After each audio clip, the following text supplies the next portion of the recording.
नमस्कार साथियों, bike coffee channel पर फिर से आप लोगों को और एक नए वीडियो में स्वागत है।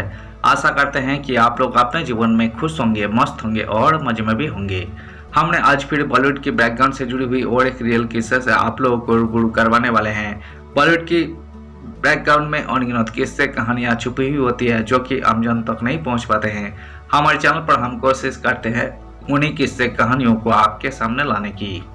तो चलिए कहानियों पे चलते हैं, शुरू करते हैं बॉलीवुड की बैकग्राउंड से जुड़ी हुई और एक नए किस्से।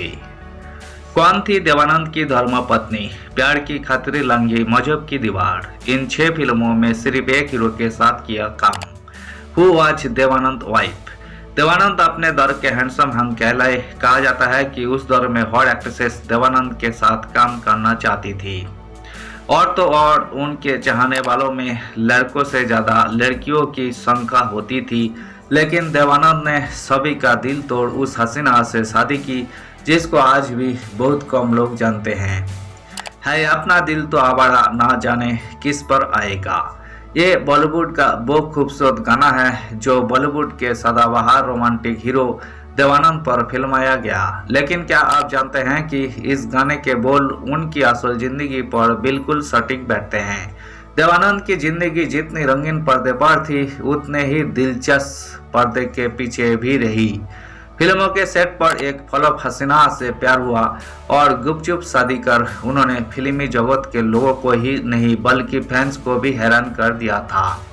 क्या आप जानते हैं कि वो अनजान हीरोइन कौन थी जो देवानंद की धर्म पत्नी कहलाई, जिन्होंने प्यार के खातिर मजहब की दीवार लंघी और सिर्फ एक हीरो के साथ फिल्मों में काम भी किया। देवानंद साहब बॉलीवुड के पहले ऐसे स्टाइल आइकॉनिक हीरो थे जिनके स्टाइल, डायलॉग डिलीवरी से लेकर हेयर कट तक लोग खूब कॉपी करते थे। उनके सफ़ेद शर्ट के ऊपर काला कोट पहनना तो स्टाइल ऐसा बना कि कोट को इंटरफेयर करना पड़ा और उन पर सफ़ेद शर्ट के ऊपर काला कोट पहनने की पाबंदी तक करनी पड़ी थी। देवानंद पाकिस्तान के गुरदासपुर में जन्मे। उन्होंने 1942 में लाहौर से उन्होंने अंग्रेजी में स्नातक किया। वही पढ़ाई लिखाई और करना चाहते थे, लेकिन पैसों की किल्लत ने ये आगे मुमकिन नहीं हो सका। 1945 में वही रोजी रोटी के लिए महज 20 रुपए लेकर मुंबई पहुंचे। रहने के लिए कोई ठिकाना नहीं था तो देव साहब ने मुंबई में रेलवे स्टेशन के पास एक सस्ते से होटल में कमरा लिया। उस कमरे में उनके साथ 3 और लोग रहते थे जो उनकी तरह ही फिल्म इंडस्ट्री में अपनी पहचान बनाने के लिए संघर्ष कर रहे थे। धीरे धीरे समय गुजरा और पैसे खत्म हो गए। काफ़ी मशक्कत के बाद मिलिट्री सेंसर ऑफिस में उन्हें नौकरी मिली, जहां उन्हें चिट्ठियों को उनके परिवार के लोगों को पढ़कर सुनाना। इसके लिए उन्हें 165 रुपये पगार हर महीने मिलती थी। लगभग 1 साल तक नौकरी करने के बाद वही अपने बड़े भाई चेतन आनंद के पास चले गए।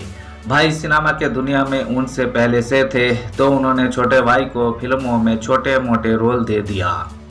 तभी किस्मत का दरवाजा खुला और देवानंद ने 1946 में फिल्म हम एक है से एक्टिंग डेब्यू किया। यही फिल्म चल नहीं पाई, लेकिन इसके बाद आई फिल्म जिद्दी से वो रातों रात स्टार बन गए।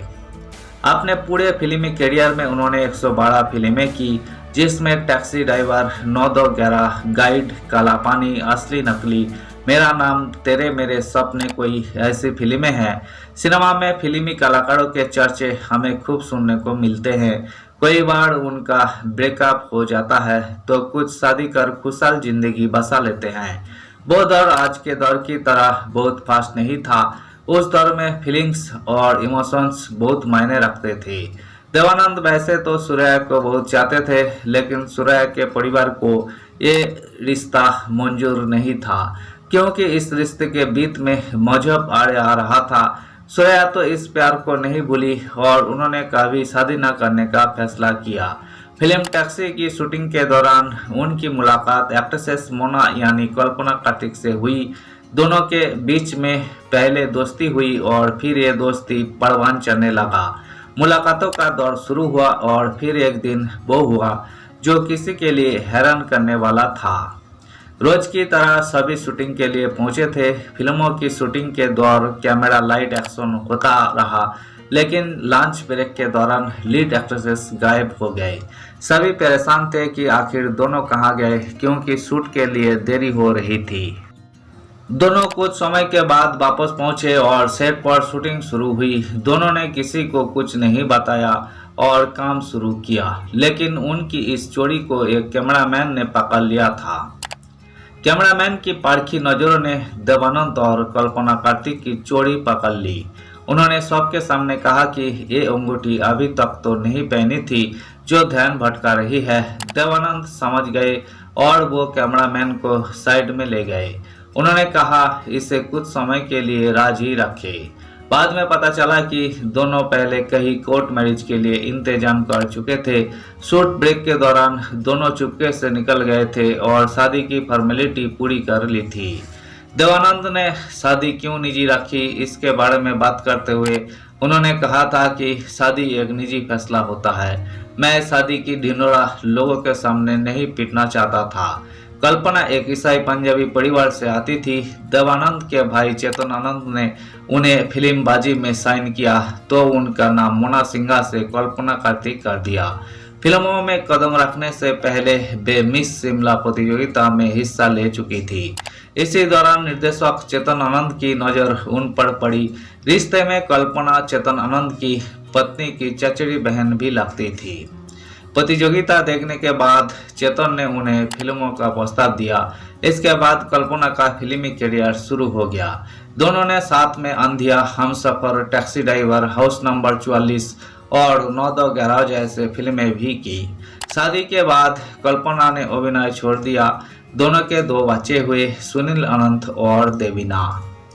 धन्यवाद साथियों, इस वीडियो में हमने बॉलीवुड के मशहूर एक्टर देवानंद और कल्पना कार्तिक की लव स्टोरी से जुड़ी हुई किस्से को आपके सामने रखने की कोशिश की है। उम्मीद है दोस्तों वीडियो आपको जरूर पसंद आई होगी। वीडियो पसंद आए तो लाइक कर दीजिएगा।